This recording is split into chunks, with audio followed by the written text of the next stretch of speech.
Automehāniķis ir profesija, kurā jāplāno un jāveic automobiļu pieņemšana remontā, diagnostika, apkope un remonts, kā arī jākonstatē un jānovērš automobiļu defekti. Mācību laikā Kandavas lauksaimniecības tehnikuma audzēkņi apgūst visas prasmes un iemaņas, lai kļūtu par īsteniem savas izvēlētās jomas speciālistiem.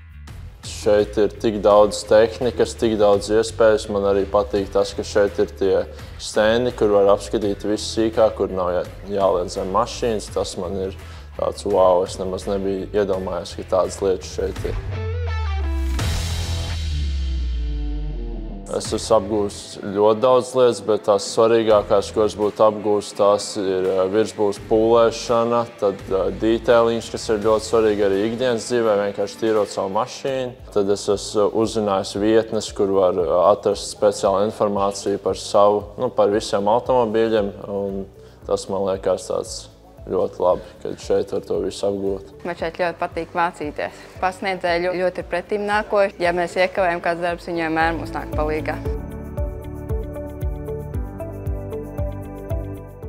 Šeit mēs atrodamies autoservisa, sauksim to par prototipu, kas ir modernākais.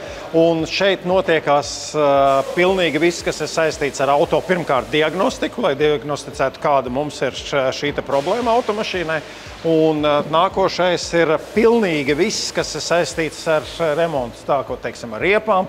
Ja šeit mēs redzam aizmugurē ir moderns savirzes stends, kāds, es gribētu teikt, pat ne visos Latvijas servisos ir. Piemēram, šeit mēs varam redzēt, kā audzēkņi strādā pie laboratorijas darba, automašīnas savirzi. Tātad regulējot dažādās vietās, attiecīgās regulācijas, mēs redzam, kā tātad mainās attiecīgais parametrs.